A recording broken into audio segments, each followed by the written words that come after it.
Hello and welcome to radio Himalaya Pakistan expose by doctor Mirza. नाजरीन, इस वक्त पाकिस्तान के अंदर दो चीजें बहुत इंपॉर्टेंट चल रही हैं। एक तो ये कि जो पाकिस्तान के ऊपर मजमूई कर्जा है ये कितना है, ये क्यों है और इससे कैसे जान छुड़ाई जाए, और दूसरा जो है फॉरेन डायरेक्ट इन्वेस्टमेंट की बड़ी जरूरत है पाकिस्तान में। और अभी बड़ा वावेला किया जा रहा है कि ऐसी गवर्नमेंट की ऑर्गेनाइजेशंस ने बनाई गई हैं जो इसको फैसिलिटेट करेंगी।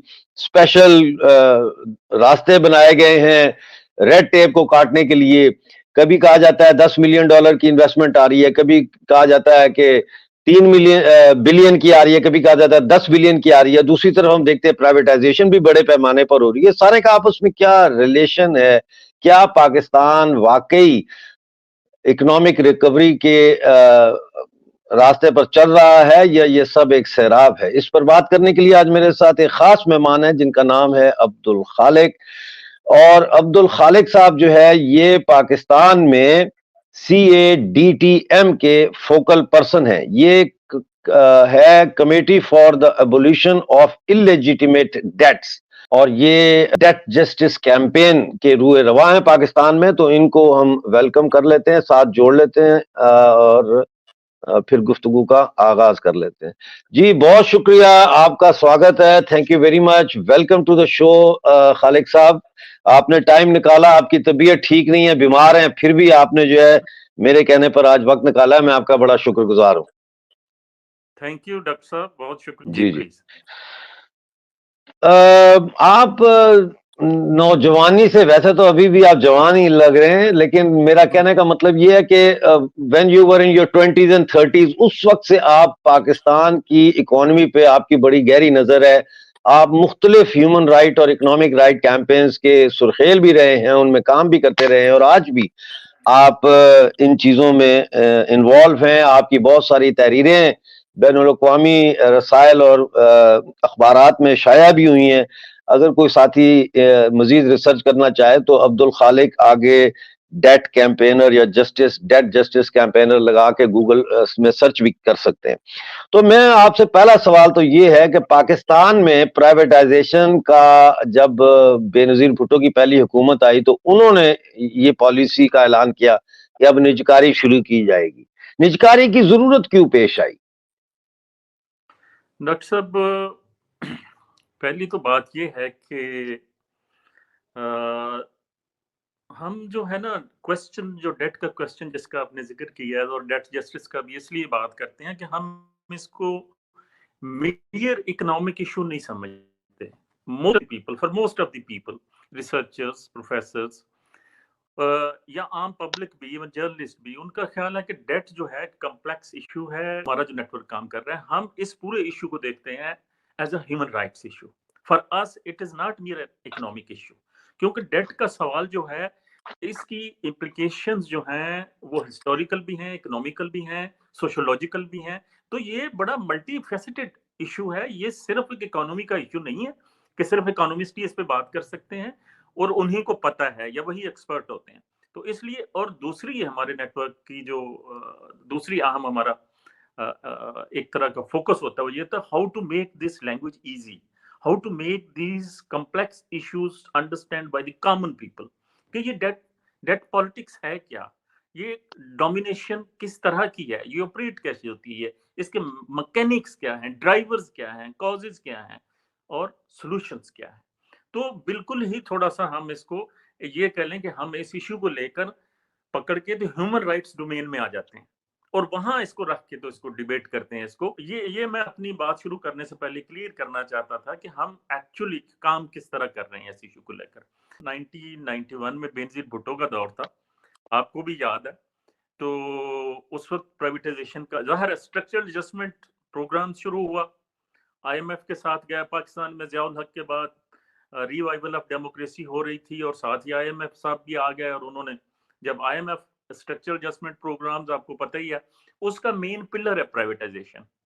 तो उस वक्त 1991 तो ये स्ट्रक्चरल, मैं थोड़ा सा ये मेरे मेरे नाजरीन को थोड़ा सा ये समझा दें कि स्ट्रक्चरल एडजस्टमेंट का मतलब क्या है।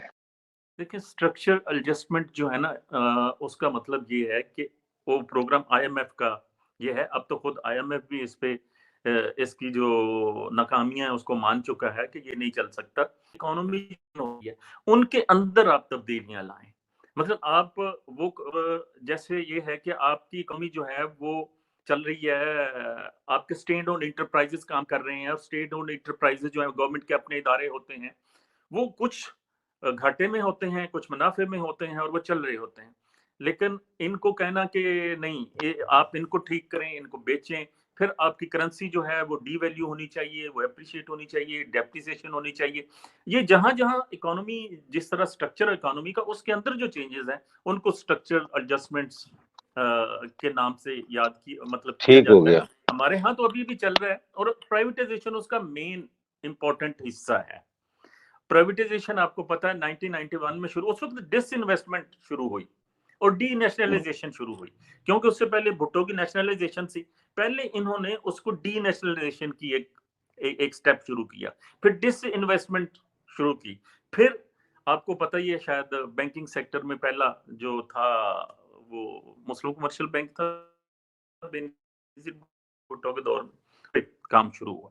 لیکن I still remember Benazir Bhutto کے دور میں انہوں نے ایک کنسلٹنٹ فرم بھی ہائر کی تھی کہ ہمیں پورے پاکستان کی یہ جو ہمیں آئی ایم ایف اب کہہ رہے ہیں کہ آپ پرائیویٹائزیشن کی طرف جائیں تو ہمیں ایک اسٹڈی کرتے ہیں. روتھ چائلڈ کو یو کے کی میرا خیال ہے یہ کارپوریشن تھی, کنسلٹنٹ تھے, انہوں نے پھر کر کے دیے تھے. اور اس وقت بھی انہوں نے کوئی لمبی لسٹ اداروں کی بنا کے دی تھی کہ یہ انرجی سیکٹر, بینکنگ سیکٹر, اور آپ کا انجینئرنگ سیکٹر, اور یہ ایک لسٹ بنا دی کہ یہ آپ نے پرائیویٹائز کرنے ہیں. بہرحال بینظیر بھٹو آپ کو پتا ہے وہ پولیٹیکل انسٹیبلٹی کا پیریڈ شروع ہوا, 2 سال کی سٹینٹس, نواز بینظیر آتے رہے, اور لیکن اس میں اندر بھی پرائیویٹائزیشن کا عمل شروع ہو چکا تھا اور وہ چلتا رہا. اور اس سسٹم کے اندر بینظیر کے ہاں تو یہ شروع ہو گیا تھا 1991, اور 2006 تک یہ مسلسل چلا. 2006 میں آپ کو پتا مشرف صاحب آ چکے تھے, بلکہ 8 تک تو وہ جانے والے ہو گئے تھے. تو اس میں اگر ہم غور سے دیکھیں کہ پرائیویٹائزیشن کس طرح کی, تو سب سے زیادہ جو پرائیویٹائزیشن ہے وہ نواز شریف کے دور میں ہوئی, اور اس نے بڑی روتھلیسلی اس کو کی. تقریباً کوئی 160 ادارے, زیادہ تر انجینئرنگ کے ادارے تھے, روٹی پلانٹ سے, یعنی چھوٹے اداروں سے انہوں نے شروع کیا کام, کچھ بینکنگ سیکٹر تھا. 160 ادارے پرائیویٹائز ہوئے. تو آپ اندازہ لگائیں. اس کے بعد 2006 میں ایک سٹڈی ایشین ڈیولپمنٹ بینک نے بھی کی پاکستان کے اندر پرائیویٹائزیشن کی, اور انہوں نے یہ کہا کہ آپ کے 160 اداروں میں سے 130 جو ہیں وہ تو کلیپس کر گئے ہیں. یعنی جنہوں نے خریدے ہیں انہوں نے چلائے ہی نہیں. انہوں نے کیا کیا ہے, خریدے بھی کوڑیوں کے بھاؤ خرید لیے. ان کی زمین جن اداروں پہ مطلب سٹرکچر کھڑے ہوئے تھے, اور لینڈ پہ جس میں کھڑے روٹی پلانٹس تھے, انجینئرنگ پلانٹس تھے, کچھ اس طرح کی چیزیں تھیں بے شمار, وہ اتنے مہنگے تھے, انہوں نے بیچ کے وہ بہت زیادہ منافع کما لیا, اور لیبر کو انہوں نے فارغ کر دیا. اس دوران تقریباً 6 لاکھ, صرف اس دوران 6 لاکھ مزدور فارغ ہوئے, جن کو گولڈن ہینڈ شیک اور voluntary scheme and this and that کر کے فارغ کر دیا. یہ کون سا زمانہ بتا رہے ہیں آپ؟ سر یہ میں کہہ رہا ہوں کہ 1991 سے لے کے 2006 تک یہ 15 سال بنتے ہیں. جی جی جی.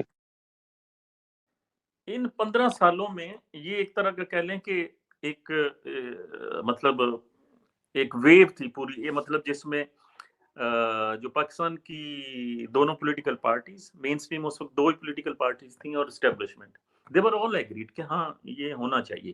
ان کی ملی بھگت سے ہوا سارا کچھ. ہاں سارا کچھ. تو اس میں کرپشن بھی پھر ہوئی ہوگی, ظاہر ہے. نواز شریف نے اپنے لوگوں کو نوازا ہوگا, جرنیلوں نے اپنے لوگوں کو نوازا ہوگا, اور پیپل پارٹی نے اپنے کرونیز کو نوازا ہوگا. آئی اسٹل ریمبر وہ اس وقت اسٹڈی کی تھی ہم نے 2011 میں تقریباً یہ کی تھی, اور اس وقت ایسی خبریں تھیں, میڈیا رپورٹس تھیں. اچھا آپ کو پتہ ہے پرائیویٹائزیشن آرڈیننس تھا ایک, اور اس کے تحت ایک کمیشن بنا تھا. میں اس کے آبجیکٹیوز پڑھ رہا تھا. اس کے باقی آبجیکٹیوز کے ساتھ ساتھ پرائیویٹائزیشن کمیشن کے 2 بڑے اہم آبجیکٹیوز تھے. 90% پروسیڈز, یعنی جو بکے گا اس کی 90% جو پروسیڈز آئیں گی will go for debt retirement and 10% for poverty alleviation. یہ اس کا فارمولا تھا. مطلب ہے کہ یہ جو پرائیویٹائزیشن ہے اس کا تو پھر بنیادی مقصد تو قرضے سے قرضہ ادا کرنا ہی ہوا.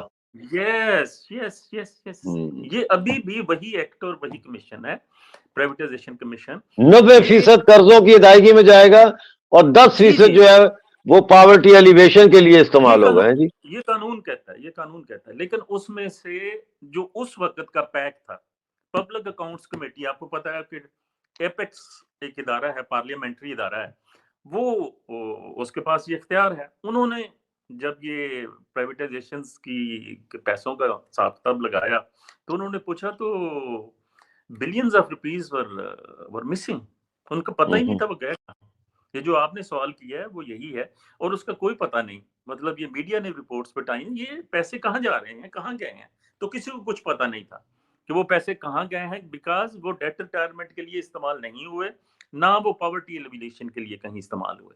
हाँ, पॉवर्टी एलिविएशन के लिए इन्होंने एक इदारा जरूर बना दिया, पाकिस्तान पॉवर्टी एलिविएशन फंड, उसको कुछ वर्ल्ड बैंक की और कुछ उसको 10% जी देंगे, बट वो मतलब एक उसकी कार्रवाई पूरी करने के लिए था, ऐसी कोई बात नहीं। तो ये जो थी ना वेव, ये 2006 में आके रुक गई। और शायद डॉक्टर साहब आपको याद हो, इफ्तिखार चौधरी ने, मुशर्रफ जब पाकिस्तान स्टील मिल को प्राइवेटाइज कर रहा था तो उसने इसको उड़ा दिया, स्ट्राइक डाउन कर दिया कि नहीं कर सकते आप।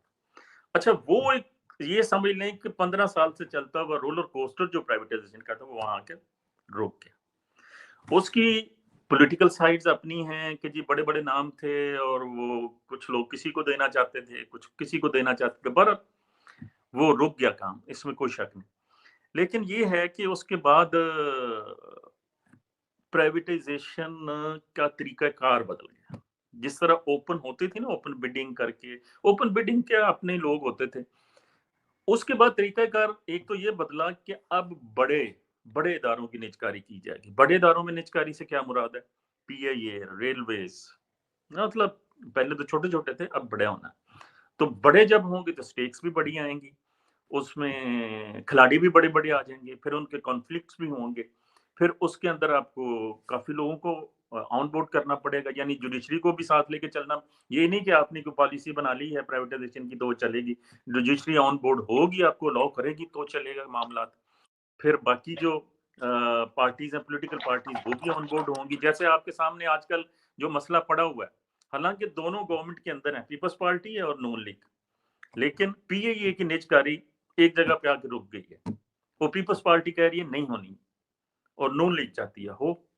तो बात ये है कि चूंकि बड़ा इदारा है और बड़ी स्टेक्स हैं, अपनी अपनी प्लानिंग्स हैं, अपनी अपनी पॉलिटिक्स है, तो बड़ी प्राइवेटाइजेशन जो है ना वो जब भी शुरू की गई, हालांकि आईएमएफ तो शुरू से इनसे कह रहा है और अब फिर उसने कहा है।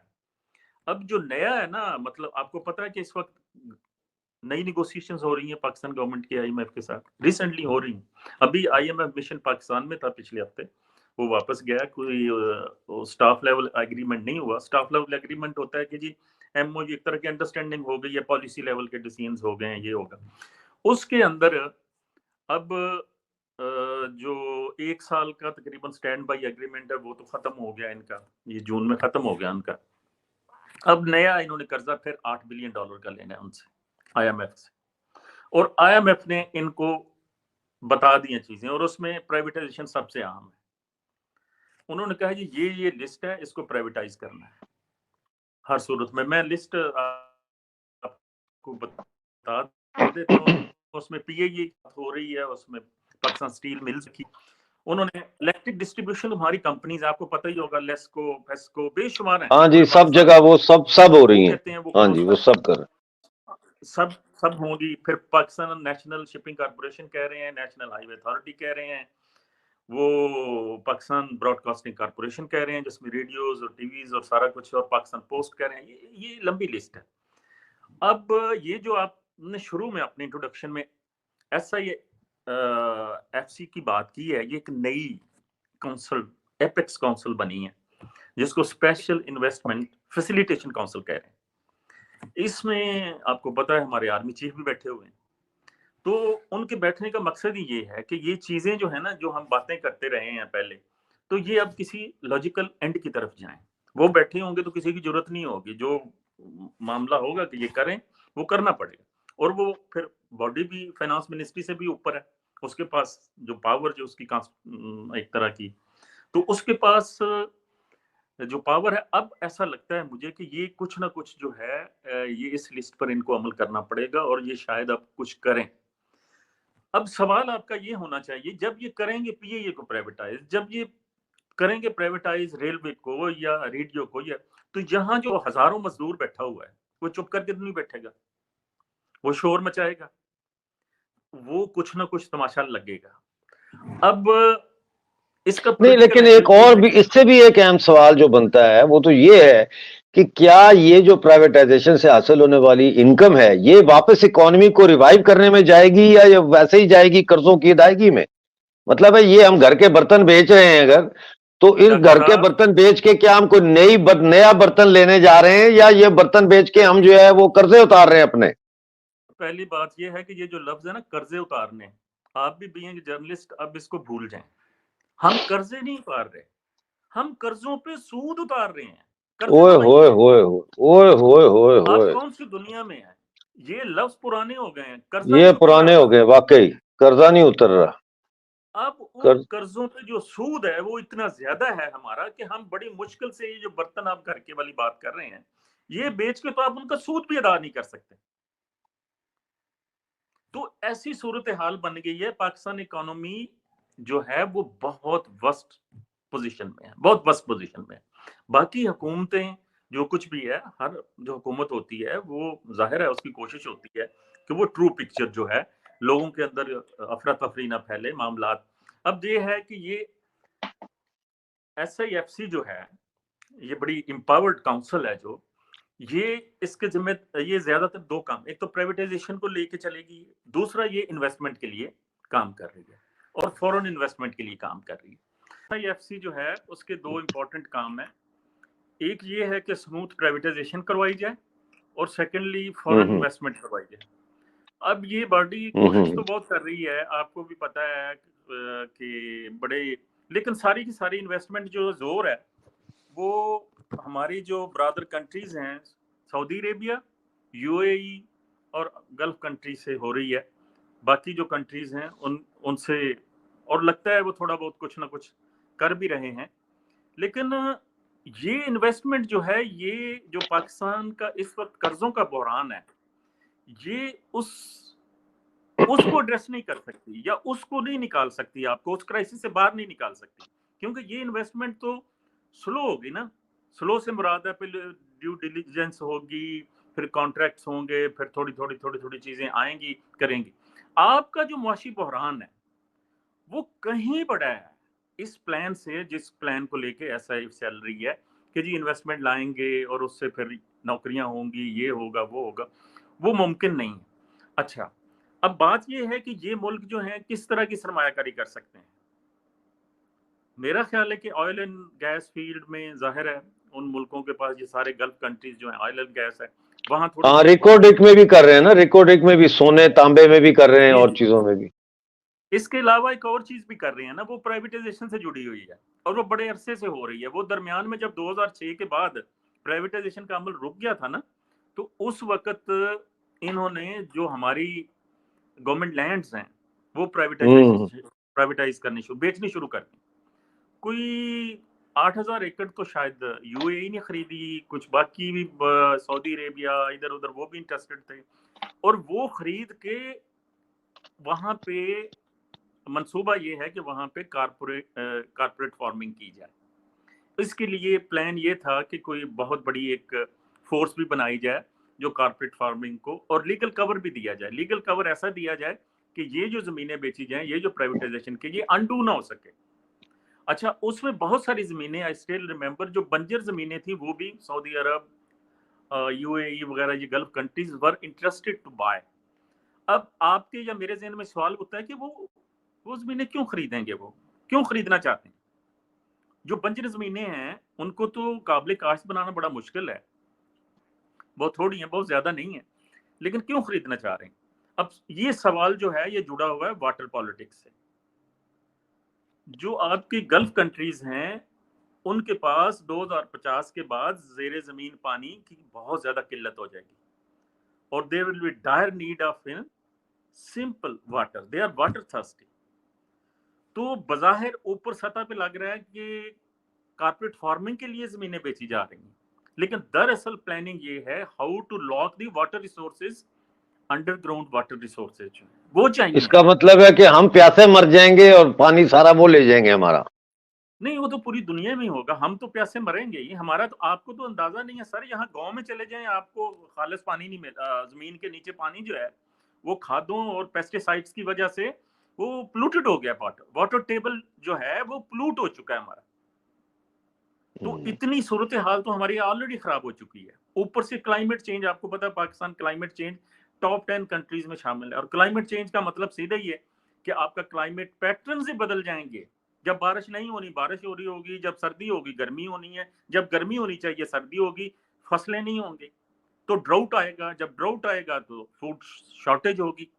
तो ऐसा खिता जिसको आप पंजाब कह रहे हैं, जो ग्रीन है, जो दुनिया की फूड बास्केट जिसको कहते हैं, ये फूड बास्केट खुद अपनी बास्केट उठा के फिर रहा होगा कि ये बनेगा क्या हमारा। तो इसमें एक ही चीज है, वो है पानी के नीचे वाटर रिसोर्सेज जहां जहां सही है या सलामत है अभी, उनको लॉक कर लिया जाए।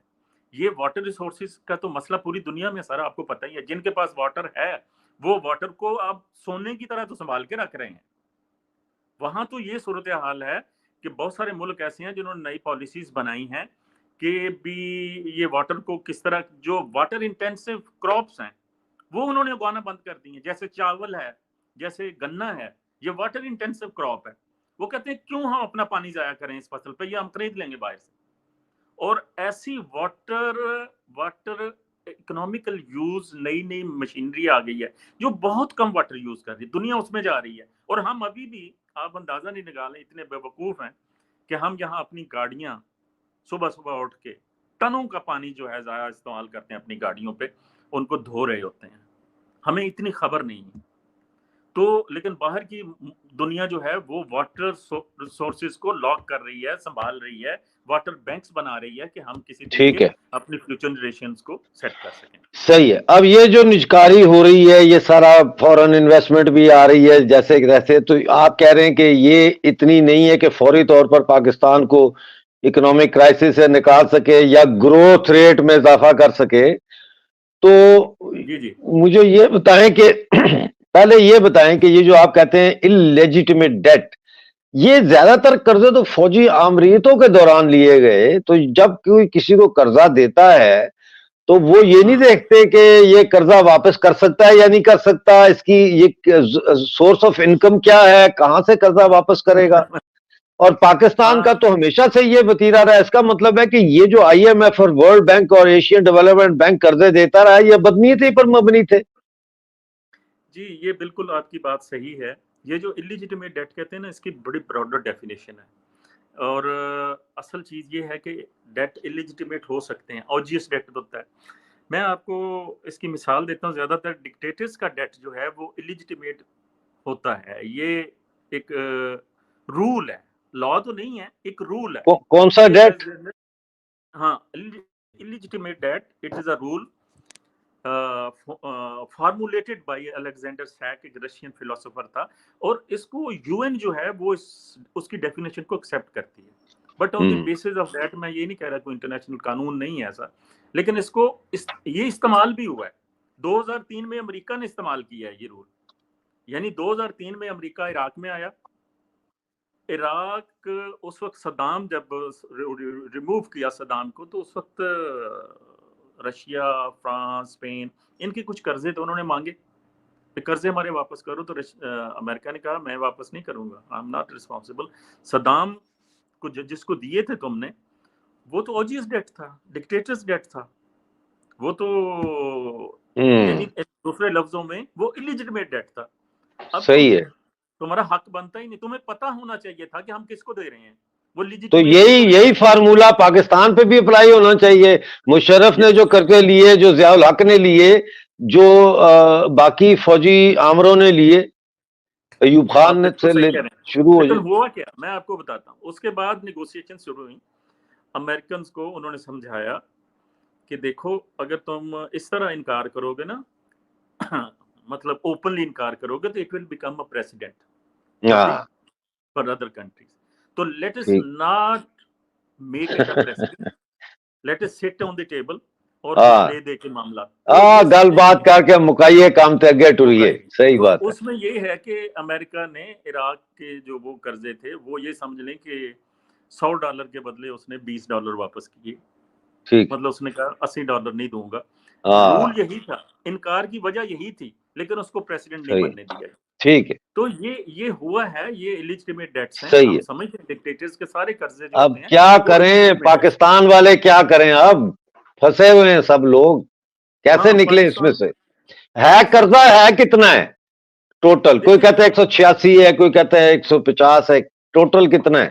نہیں, اس وقت جو ہے نا قرضہ جو ہے نا, بیرونی قرضہ اور اندرونی قرضہ, یہ دو علیحدہ چیزیں ہوتی ہیں. ان کو دونوں کو مطلب قرضہ تو سیم ہوتا ہے لیکن ان کے جی جی. میکینکس ڈفرینٹ ہے. جو اچھا. فورن قرضہ ہے وہ زیادہ تر ڈالرز میں ہوتا ہے, آپ کو پتہ ہے. جو لوکل ہوتا ہے جی وہ لوکل کرنسی میں ہوتا ہے, پاک روپیز میں ہوتا ہے.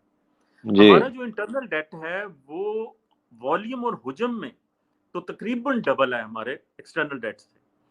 اچھا لیکن ایکسٹرنل ڈیٹ کتنا کیونکہ ہے؟ ڈیفینیٹ وہ دیکھیں وہ روپیز میں ہے, لیکن اس کو ڈالرز میں اگر کنورٹ کریں تو وہ کوئی مطلب $200 کے قریب ہوگا. مطلب چونکہ آپ کر نہیں سکتے نا اس کو, ڈیبیٹ ہوتی ٹھیک ہے. رہتی ہے آپ کی. ہاں ٹھیک ہے. لیکن جو اور باہر کی بیرونی آپ قرضہ, بیرونی قرضہ اس وقت بیرونی کتنا ہے؟ قرضہ جو ہے نا اس کو بھی سمجھنے کی ضرورت ہے. بہت سارے لوگ اس کی صحیح آپ کو اس لیے نہیں, کوئی $130 بلین کے قریب ہے, لیکن اس کی وجہ یہ ہوتی ہے اس میں 2-3 آئٹم لائن آئٹمس ہیں.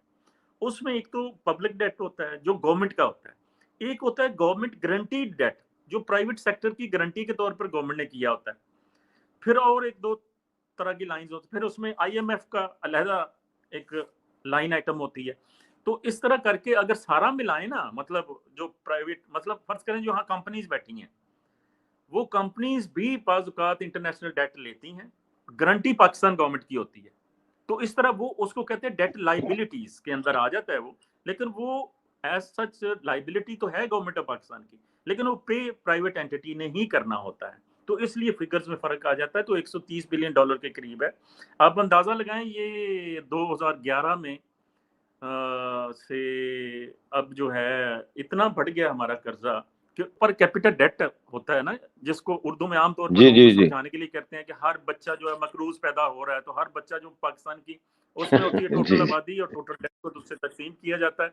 تو اس میں اس وقت 2011 میں کوئی 77,000 کا ہر بندہ مقروض تھا, جتنے بھی پاپولیشن تھی. اور اس وقت پاپولیشن بڑھ جانے کے باوجود اب تقریباً 2,70,000-78,000 3 لاکھ کے قریب ہر بندہ 3 لاکھ کا مقروض ہو چکا ہے. یہ ہے ڈیٹ پر کیپٹا جو ہماری صورتحال بن چکی ہے. تو یہ اس وقت ڈیٹ خوفناک صورتحال ہے ہماری. اور زیادہ جو آپ کو پتہ ہی ہے, جو یہ ڈیٹ کے بڑھنے کی وجہ جو ہے ہماری, وہ ایک تو ہے کنزیومر سوسائٹی ہے, ہماری اکنامک پالیسیز بھی فلاڈ ہیں, ہم امپورٹ زیادہ کرتے ہیں, ایکسپورٹ کم کرتے ہیں. ایکسپورٹ اورینٹڈ جتنی جب تک اکانومی نہیں ہوگی یہ معاملات حل نہیں ہو سکتے. اور وہ ہے نہیں, پیٹرن ہی ایسا ہے پوری کی پوری ہماری وہ تو اکانومی کا. IMF نے کہہ دیا ہے کہ ایکسپورٹ سبسڈیز بھی ختم کریں اب. جی IMF انہوں نے تو بہت انہوں نے تو بہت کچھ کہہ دیا ایکسپورٹ ہے. کیا, ایکسپورٹ تو پھر کیسے مقابلہ کرے گا پاکستان عالمی منڈی میں جب ایکسپورٹ کے اوپر سبسڈیز ختم ہو جائیں گی, ریبیٹ یہ وہ سارا کچھ, تو پھر تو یہ مطلب ہے کہ ان کا تو جو پروڈکٹ ہے وہ مہنگا ہو جائے گا. مجھے یہ بتائیں اپنا خالق صاحب کہ اس وقت یہ جو قرضہ ہے پاکستان کے اوپر چڑھا ہوا, یہ تو بات صاف ہوگی کہ نجکاری کا جو پیٹرن اس وقت انہوں نے اپنایا ہے, اور جو فورن انویسٹمنٹ آ رہی ہے وہ بھی ساری نجکاری کے حوالے سے ہی آ رہی ہے. اور اس سے تو فوری طور پر پاکستان کے قرضوں سے پاکستان جو ہے وہ نجات حاصل نہیں کر سکتا, بلکہ جیسا آپ فرما رہے ہیں کہ سود کی ادائیگی میں ہی جا رہا ہے سارا کچھ, کہ سود کسی طرح اتر جائے. تو کیا حل ہے آپ کے نزدیک, کیا پالیسی اپنانی چاہیے گورنمنٹ آف پاکستان کو کہ وہ اس قرضے کا جو یہ ایک وکشس سائیکل بن گیا ہے قرضہ اور گروتھ کے درمیان, اس سے باہر نکل سکے؟ اس کو کہتے ہیں ڈیٹ سپائرل. ہم بڑے عرصے سے کہہ رہے تھے کہ Pakistan is heading toward debt spiral. Debt spiral وہی ہے جیسے ایک پانی کی گمن کے لیے ہوتی ہے نا, जी उसमें जी, आप डेट देख लें स्पाइरल। छोटा सा ऐसे होता है, लेकिन उसके अंदर जितनी मर्जी वर्जनी चीज हो वो खत्म हो जाती है। तो डेट स्पाइरल में हम बुरी तरह फंस गए हैं, और इसका अंदाजा बहुत शुरू से आ रहा था, और उसकी वजह पाकिस्तान के अंदर जो persistent political instability political instability बहुत बड़ी वजह है। अब अगर आप कहें ना, पाकिस्तान में जो मुआशी मसाइल हैं उसमें इन्फ्लेशन बहुत ज्यादा है, कोई 38% इन्फ्लेशन हाईएस्ट है इस वक्त साउथ एशिया में। पाकिस्तान की ग्रोथ रेट सबसे कम है साउथ एशिया में। इसी तरह बेशुमार और चीजें, मतलब डेट टू जीडीपी रेशियो जो है हमारी, यानी हमारी टोटल जीडीपी जो है उसका जो फर्ज करें 100 रुपया पाकिस्तान की इनकम है, तो 90 रुपए जो है वो हमारा डेट है, मतलब उसमें से 90, तो 10 रुपए आपके पास बचते हैं। तो इस साल भी मैं अभी पढ़ रहा था कुछ रिपोर्ट्स, तो उसके अंदर था कि 50 से 60% जितनी भी गवर्नमेंट ऑफ पाकिस्तान की इस वक्त रेवेन्यू इनकम होगी वो डेट रिटायरमेंट और इंटरेस्ट रिटायरमेंट दोनों में जा रही होगी इस साल। और अगले 27 महीने, अगले 2 सालों में कोई 49 बिलियन डॉलर की जरूरत है अगले 27 महीनों के अंदर आपको। तो ये आएंगे कहां से, ये करते कैसे हैं? 49 कितना होता है? 49 इंग्लिश में कितना होता है? 59? 49 बिलियन 49, डॉलर्स की जरूरत है। 49, तो 27 महीनों में क्या 49, करेंगे? ये तो कहीं से नहीं आएगा, ये क्या करेंगे फिर? ये फिर जाके हाथ जोड़ते हैं, रिक्वेस्ट करते हैं कि रोल ओवर कर नहीं दो। किस, अच्छा रोल ओवर कर दो, अच्छा वो फिर उसमें और सूद लग जाता है। हाँ जी, वो तो लगते ही है, लेकिन माफी दो, अगे कर दो, सऊदिया नु कहेंगे अगे कर दो, यूए नु कहेंगे, चाइना से कहेंगे आगे कर दें, आगे कर। तो रोल ओवर पे चल रहा है सारे का सारा, और कुछ राइट लेफ्ट से ओपन मार्केट से बॉन्ड्स वगैरह इशू करके, वो बहरहाल बॉन्ड्स के जो है रास्ता क्या है? आपको बना दिया जाए फाइनेंस मिनिस्टर, आप क्या पॉलिसियां लेके आएंगे?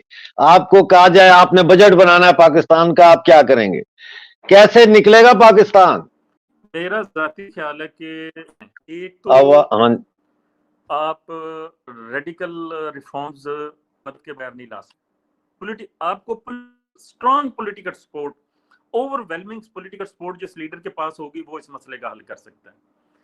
क्योंकि अब मसला ये है कि हम बहुत अरसा पहले कहते रहे हैं कि there is no harm to be in declaring yourself insolvent, default कर जाएं, डिफॉल्ट हुए भी हैं दुनिया में, लेकिन बहरहाल बहुत मुश्किल, इसमें कोई शक नहीं कि वो कोई चॉइस नहीं है इस तरह। लेकिन बात ये है कि अब मेरा ख्याल है कि घर से काम शुरू करना है। सबसे पहले ऑस्टेरिटी, मैं आईएमएफ वाली ऑस्टेरिटी की बात नहीं कर रहा, ऑस्टेरिटी जो होती है कि अपनी पाँव देखकर, चादर देखकर पाँव फैलाएं, वो करें। आप खुद गवर्नमेंट ऑफ पाकिस्तान बेशुमार, यहाँ ओवरलैपिंग मिनिस्ट्रीज हैं, डिपार्टमेंट्स हैं, और बेशुमार, फिर ये जो प्राइवेटाइजेशन है इसको रेडिकलाइज करने की जरूरत है। जिस तरह मतलब आप कर रहे हैं कि धड़ाधड़ बेच रहे हैं, वो ना करें। तो ऐसे मिसालें हैं कि रीवैम्प किए गए हैं इदारे, बड़े बड़े रीवैम्प करके भी उसमें भी टाइम लगता है ना, उसमें भी टाइम लगता है। अब आपने 27, उसमें भी टाइम लगता है। 27 महीनों में 49 बिलियन डॉलर आपको पैदा करके देने हैं, कहां से लाएंगे? 27 महीनों में आप ये नताइज निजकारी से हासिल नहीं कर सकते। बहरहाल आज हमारे साथ आपका जुड़ने का अब्दुल खालिक साहब बहुत शुक्रिया। जाहिर है ये एक प्रोग्राम काफी नहीं है, आपके साथ दोबारा नशिस्त होगी, और मैं चाहूंगा कि हमारे नाजरीन जो है उनको लिए अब्दुल खालिक साहब के साथ मजीद प्रोग्राम किए जाएं पाकिस्तान की मईशत पे, और फिर पाकिस्तान के सियासी अदम इस्तेहकाम की जो वजूहात हैं। जैसा कि आपने देखा अब्दुल खालिक साहब कह रहे हैं कि अदम इस्तेहकाम जो है वो एक बुनियादी अंसर है पाकिस्तान के माशी अदम इस्तेहकाम में। तो फिर इनसे ये भी समझने की कोशिश करेंगे एक प्रोग्राम में कि पाकिस्तान में अदम इस्तेहकाम की क्या वजूहात हैं और सियासी इस्तेहकाम कैसे आ सकता है। आज का शो देखने का बहुत बहुत शुक्रिया। मिलते हैं अगले शो में, उस वक्त तक के लिए डॉक्टर अमजद मिर्जा को इजाजत दीजिए। खुदा हाफिज। Thank you.